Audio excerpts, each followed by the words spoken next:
2017, we had 7 students that took their life by suicide in our little community, and it was wild. I had written a couple of books and had done some presentations at one of the local high schools, actually.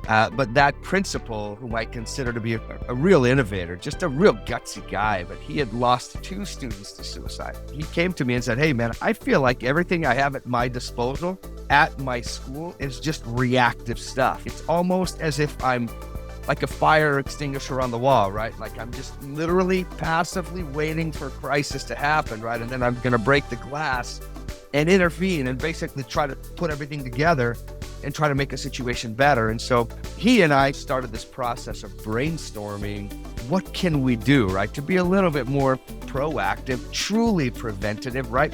And instead of so focused and enamored with the risk factors of things, be a little bit more engaged with the protective factors and the things that truly insulate and protect our kids from suicide, depression, anxiety, post-traumatic stress.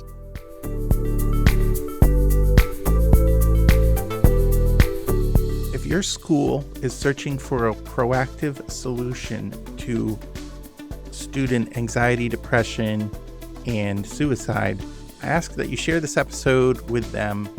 I believe in the mission of SchoolPulse and it being a very effective, proactive solution for our students. And I know somebody in the audience knows somebody who could get this proactive solution into their school and help their students. So please share this episode with people that might be interested in a proactive solution to student mental health issues. Now, on to the show.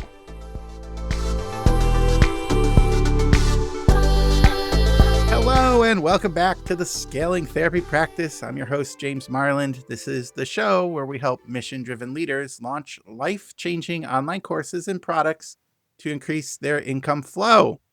Today, I have my special guest, Iuri Melo.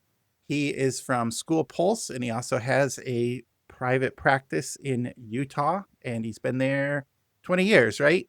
20 years Plus, in Utah? yeah, but right around there. So we're going to talk about taking business opportunities and some of the lessons learned, mistakes, and advice from him as he is building out SchoolPulse. But Iuri, welcome to the show. Man, James, let's do this. I'm ready. Thanks for allowing me to be here. Thanks for welcoming me here. And thanks for the intro, man. I'm ready. Let's do it. Great. So tell us, Iuri, tell us a little bit about yourself and what your practice is like in Utah. Yeah. So I actually was just telling you a little bit about this. I live in southern Utah. It's an absolutely gorgeous place. And I'll actually talk a little bit about maybe one of my modalities where I do adventure-based therapy. That's kind of that was a little bit of a, not necessarily a side hustle, but definitely something that I incorporated into my practice. Like, do you do whitewater rafting or hiking? What do you do? I do climbing. So climbing, bouldering, canyoneering. And a lot of people don't even realize this, but I think you've mentioned that you've been to Colorado, and that's definitely climbing country there. But St. George, Utah is a little rock climbing mecca. And, 5 miles of the town in almost any direction, you're just going to find world-class, super accessible stuff. And so I literally, take clients, even within a 1-hour session, and we're at the rock climbing and creating just a fabulous experiential opportunity. And we may even talk about that as one of those ways that I kept my practice really fresh, right? And just something that was a delight for me. But anyway, it looked like you had a question. But no, I love experiential learning. I think some of my favorite, it wasn't therapy, but when I went on rope courses and team building type things, like those lessons stick with you. If there's a good instructor and they bring it out and like help you process what just happened, there is a great transformation that can happen internally that just doesn't happen, or it's very difficult to happen with just talking about it, right? Have you experienced that? I have. I take a lot of people out there. I would say that definitely my adolescents, right? Pretty much every adolescent client, I'd say 99.9%, that's where we end up. And when I say that that's where we end up, we'll do an initial session in the office, and then we're at the rock every single time. And so I use adventure-based therapy for a couple of reasons. One, certainly the way you described it, James, which is I want to deliver right? Or I want to utilize that experience or experiences as potentially as a vehicle, right? But one of the other reasons that I actually use, and this is something that I talk to parents about over and over again, is my hope is that by the time I'm done with their child, their boy, their girl, or a young adult that I'm visiting with, is that they'll be legitimate climbers. Like I want to give people Mm. like a renewable source of happiness, right? Something that they can tap into, a source, something that will bring mastery, something that will bring accomplishment, something that's outside. It's like my 3-in-1 approach, right? And so I really love that. And especially when you're working with teens, I feel like the office it can sometimes feel a little intimidating for adolescents. You're there like sitting toe to toe, eyeball to Yeah. eyeball with an adult, and they're asking you about your goals and your objectives and what you want to see happen as a result of this time. And teens don't know that. They're like, my parents just wanted me to come, right? And so climbing becomes this really easy way, right, for me to just immediately get into a position of trust with them. I immediately enter into this teacher slash mentor role with them because I've been climbing forever and most of them don't know anything about climbing. And it's exciting. It's scary. It, Mm. it requires a significant amount of courage. It's painful. And so it just has these elements that I think are so rich. In fact, I'm always telling parents, like, man, there's like magic in those rocks. And when kids are out there with me, it's unique, powerful. And in the office, I'm a traditional kind of, cognitive behavioral. Like I love cognitive approaches. I'm definitely of the belief that our psychology is everything, right? The way that we interpret an event matters more than the event themselves. But with adolescents, it's a little bit more challenging for me to drop this like cognitive bomb and they're just going to be like, oh Oh, my wow. That gosh, was you just great. like What so changed my wisdom. life. Yeah.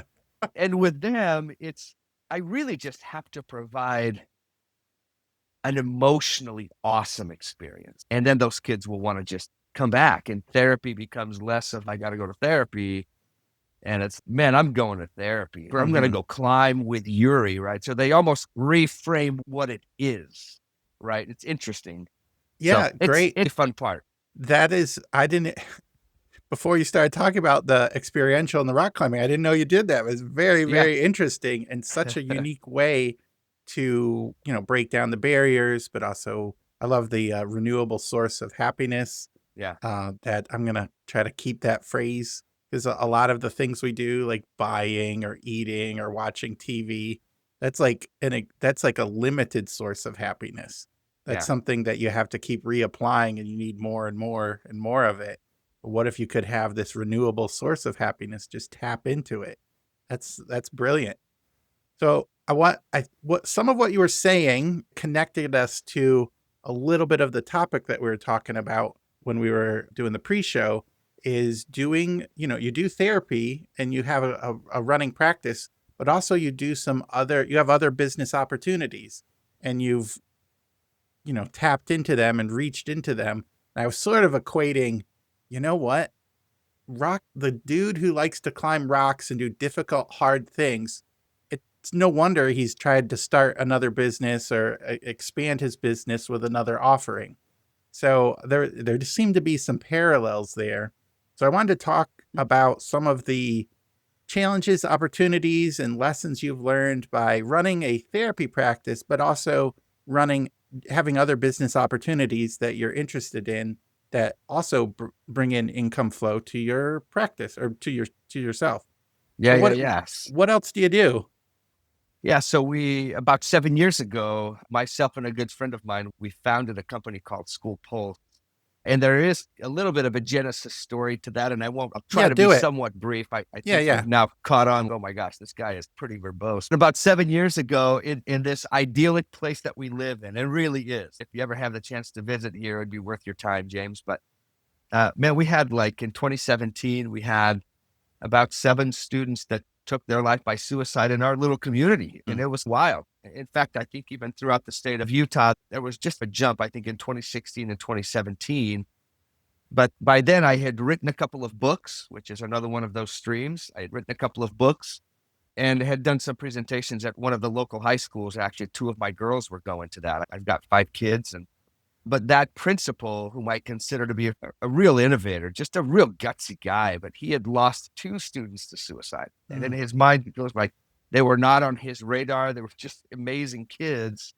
And so he came to me, and said, "Hey, man, I feel like everything I have at my disposal at my school is just reactive stuff. It's almost as if I'm like a fire extinguisher on the wall, right? Like I'm just literally passively waiting for crisis to happen, right? And then I'm going to break the glass and intervene and basically try to put everything together and try to make a situation better." And so he and I started this process of brainstorming, what can we do, right? To be a little bit more proactive, truly preventative, right? And instead of so focused and enamored with the risk factors of things, be a little bit more engaged with the protective factors and the things that truly insulate and protect our kids from suicide, depression, anxiety, post-traumatic stress.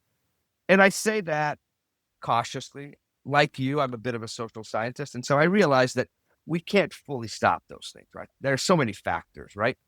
But we wanted to find a way to make that situation better. And then I connected with a good friend of mine who was a software engineer, a real just brilliant guy. And he said, "Hey, I really like that. I want to build tech for good. Why don't we create this service, right, that engages students proactively over text, provides them with good content, and that becomes our way of, right, trying to proactively prevent suicide and other things like that." So we started that way, and now our services has grown significantly from, at that point, we were just texting one text a week, and it was just this tiny little questionnaire. And when the students responded, I had created all of these kind of canned responses, and they would kick back a response. And then about 3 years or 4 years after that, we started to notice that students would text back, but we weren't responding at all. Like it was Right. not alive. It was not an interactive service. And we started kicking around the idea of, man, what if we started to respond? And when we did, oh my gosh, James, like we just had just the most phenomenal, right? All the way from kids who are just doing wonderful, right? And we're talking about the good in their life and we're enhancing that. And then, of course, we have all the other issues that you're aware of, right? We got kids who are actively suicidal, homicidal, self-harming, reporting physical, sexual abuse. They're stressed out of their minds. They're anxious. They're depressed. Like their parents are divorcing, whatever it is. And these kids are opening up to us over text because it's easy. It's accessible, right? They don't have to walk down the hall to the counselor. Like they can just privately text this incredible team, right? That just receives them with enthusiasm and kindness and goodness. And then, of course, our goal is always to connect them to parents, is to connect them to the professionals at school and other local resources.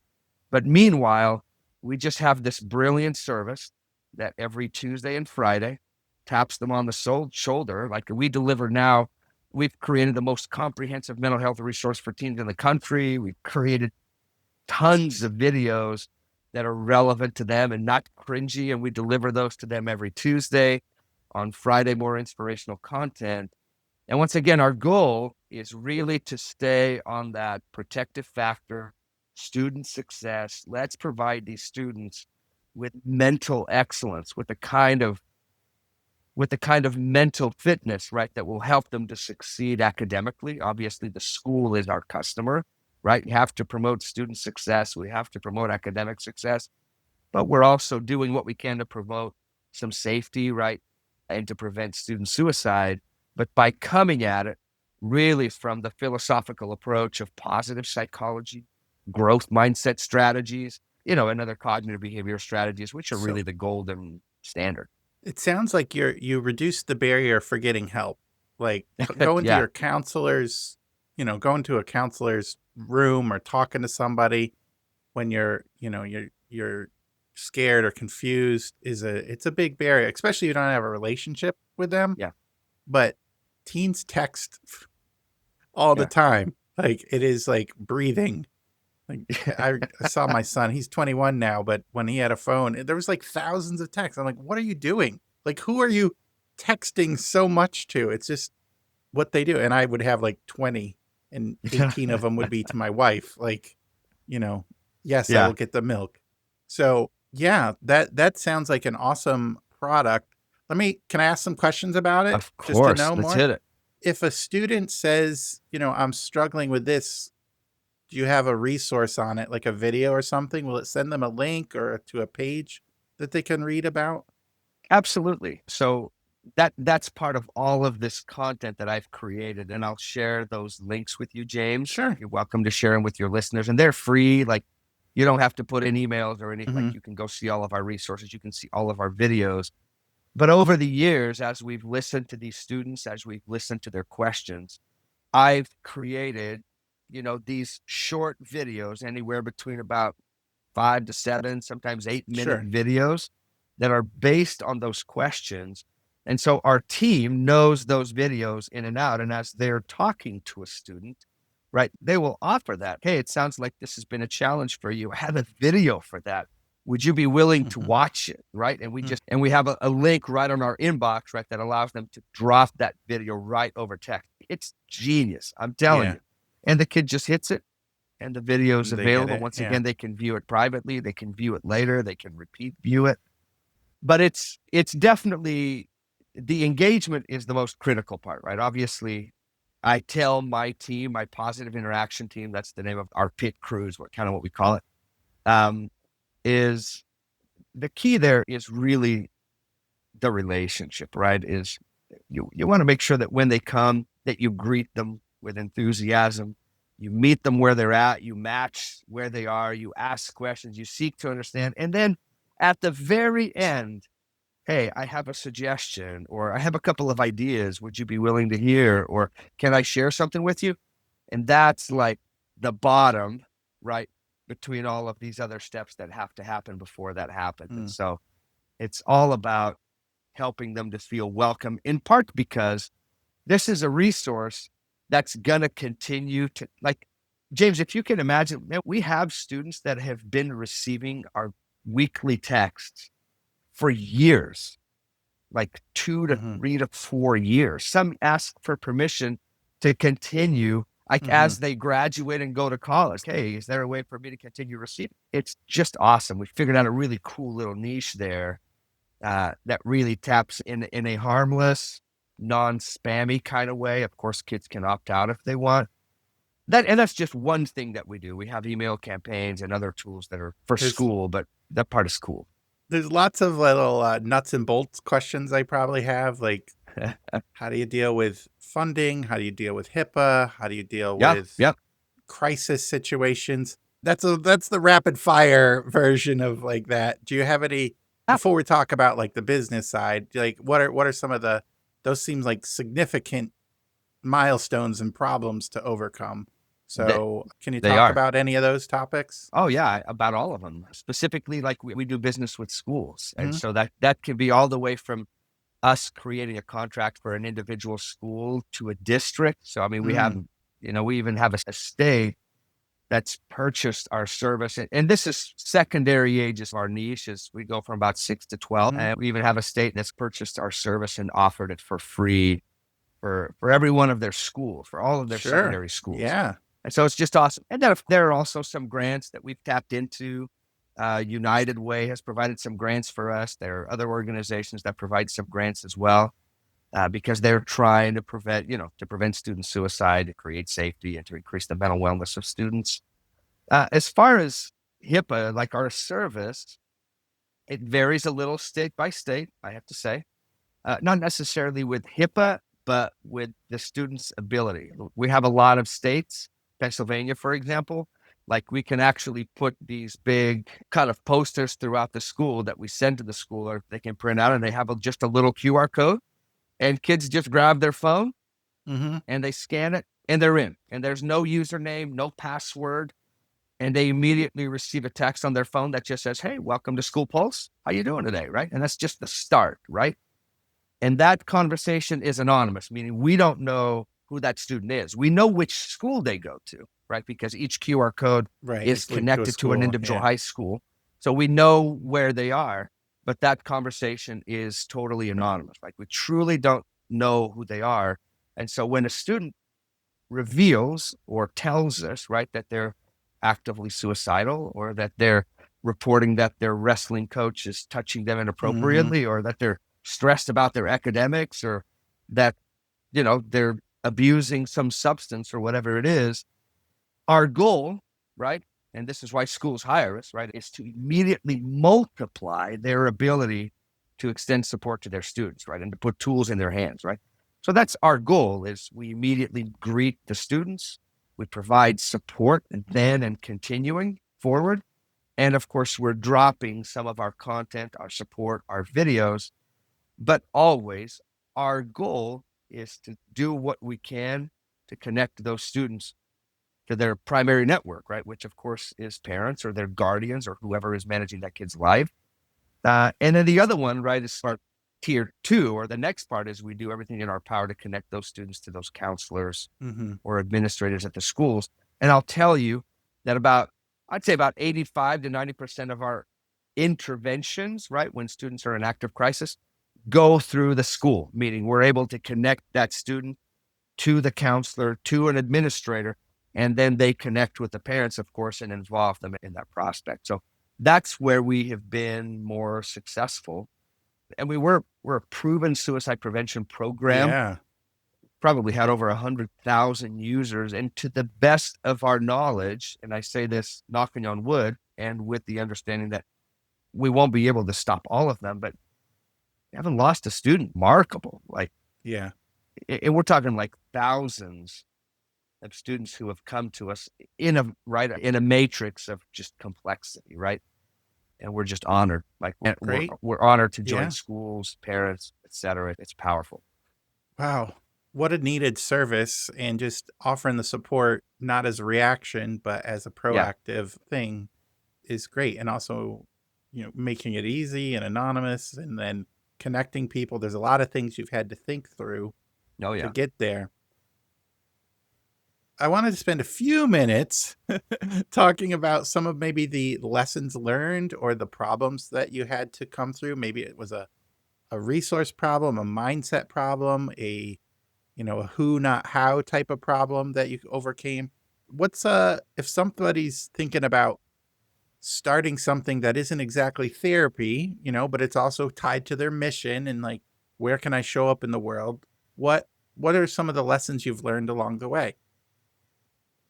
So let me start with my mission. And I would even say my mission specifically with School Pulse. And kind of in our little office, I'm a little bit of a loudmouth, there can be. And in my mind, I'm always thinking like, we're going to change the world, right? But really my mission is truly to bless the human family. Mm. And there is a spiritual component there for me. That's something that not only works well professionally for me, but it aligns really nicely with some of kind of the greater objectives that I have in life. It brings me a great deal of satisfaction. It aligns with my kind of my personal ideology and my even some of my religious beliefs, right?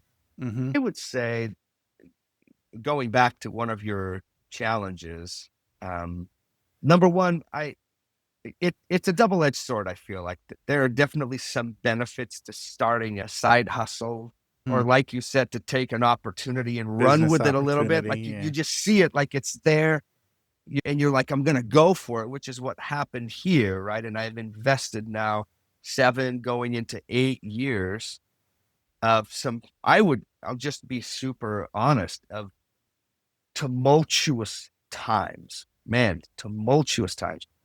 Before that, I would say my private practice, I think, was at like an incredible place. I had a great partner.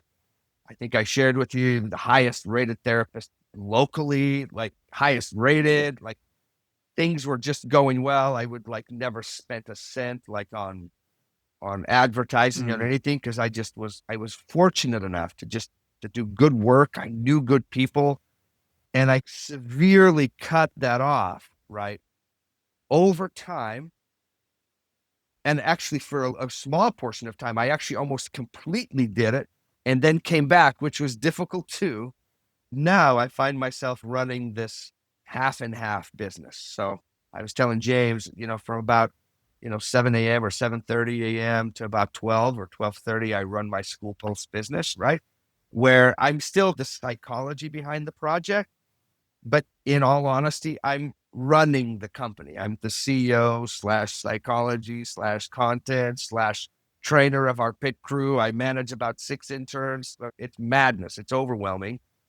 Also very satisfying, but crazy. Trying to create business opportunities with schools and districts is difficult. There are lots of hoops to jump through. I can't just speak to a school counselor and they purchase. We have to go to the school Yeah, counselor, and then we probably B2B. got to talk Yeah. to the Yeah. principal, and sometimes to the superintendent, and then the school. So we're talking about closing a deal in 3, 6, a year. We're talking about like a long sale. It's Mm. very challenging, right?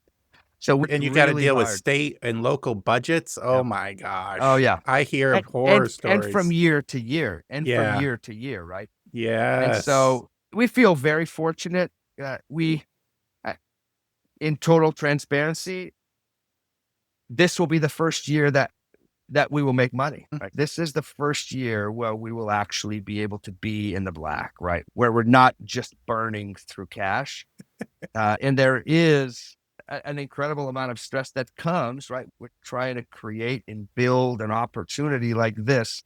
I'm sure that there are many others that are much more intelligent that that don't require this. You can do the 4-hour work week that Timothy Ferriss talked about, or maybe you could create a Mm. video or a training series.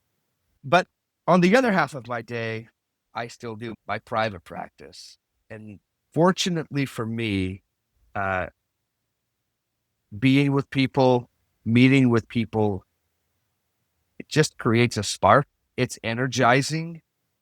I don't feel like it's emotionally draining, especially now.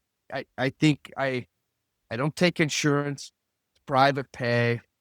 I'm probably seeing my good friend who used to work at a community agency said, you don't really see like clients struggling. You just see the worried. That's who you see. And maybe they're right, but I just have been so fortunate to meet just some of the most extraordinary people. And even though, of course, I'm a professional and I am creating these, client professional relationships, uh, I would happily call these people my friends. These are Mhm. individuals that I know in the community and that I've been able to assist in some way. So therapy it's almost something that I can go to in a sense to get re-energized from some of this other total reinvention of who I am and what I do. That's quite a challenge, right? And that's like pulling on me pretty significantly. So Yuri, what's as you look towards the future, with the School Pulse and your therapy practice and like your mission and like you want to be a resource for humanity, Yeah, yeah, yeah. what's a goal that you have? What would you like to see in the next year or two for your business? Yeah, I would say that my goal, my objective, just, strictly speaking, I would say from a financial perspective or even my future perspective is my goal is for School Pulse really to become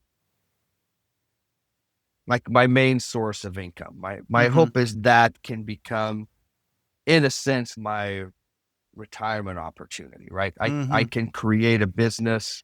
I can create these resources, which are very exciting. They're exciting to create. I love to create content, but that's really my goal, which would mean that in some way, right?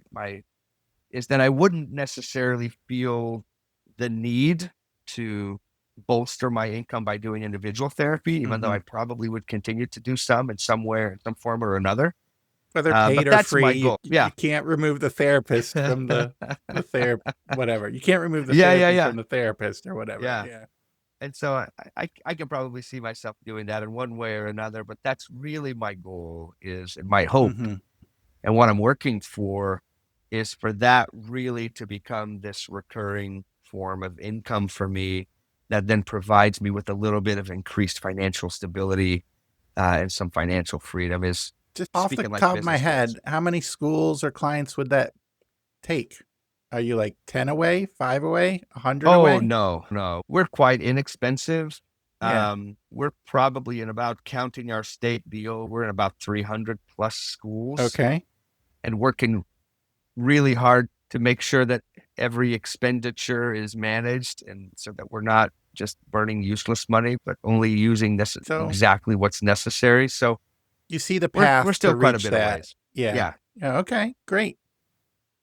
So I want to leave people with like where, if they're interested in this, where can they find you? What are some of your resources? Do you have social media links? Like where can people find you on the internet?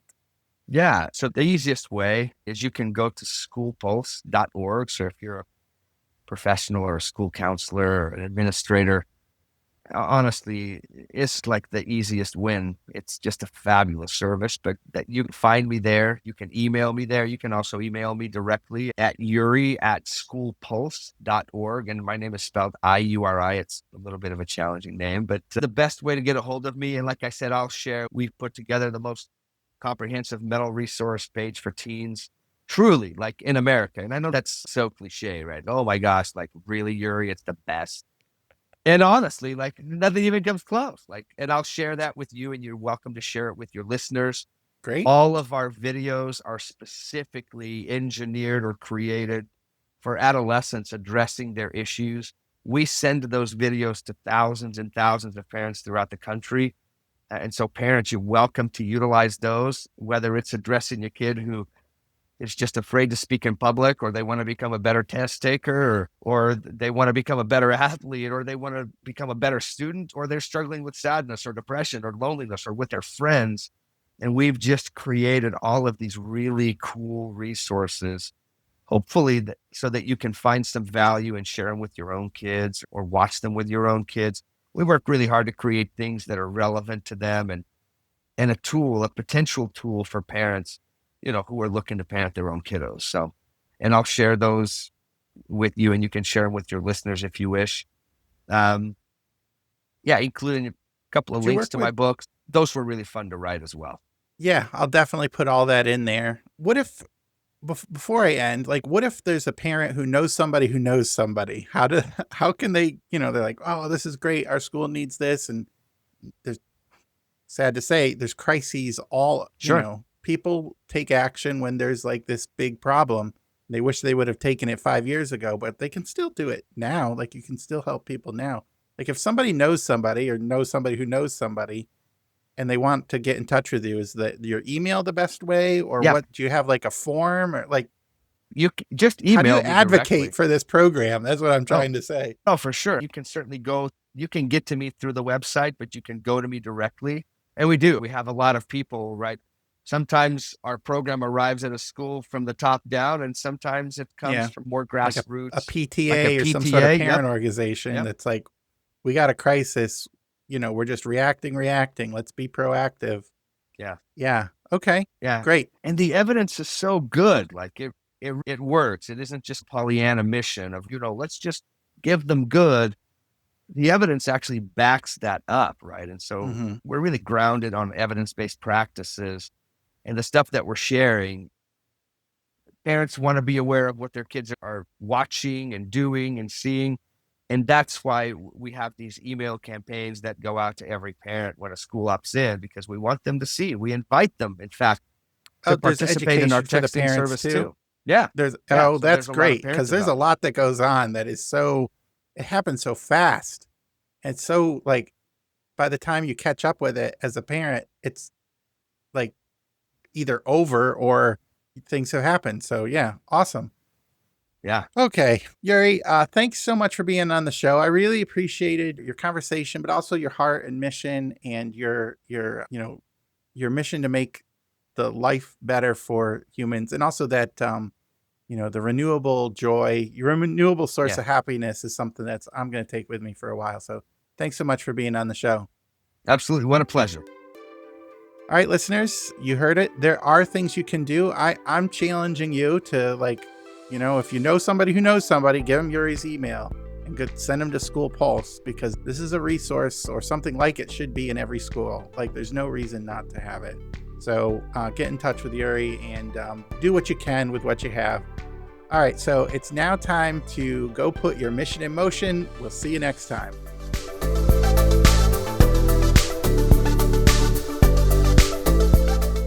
I want to thank Iuri and his work on SchoolPulse for being just a wonderful guest today. His heart and his mission to help schools and parents become proactive with their needs of their students and their children is just amazing. And if you know somebody who knows somebody, introduce them to SchoolPulse. If you'd like to be a supporter of the show, you can go to iTunes or YouTube and like the show, add some comments, review the show, share it with your friends. There are also pro-level sponsorships of the show, just like Rocky Levine from Profit Comes First. Rocky is our first pro supporter, and like all pro supporters, I will mention him at the end of the show. If you would like to take advantage of that and become noticed as a supporter of Scaling Therapist Services, go to scalingtherapistservices.com. There you will find ways to support the show and also become registered on the directory.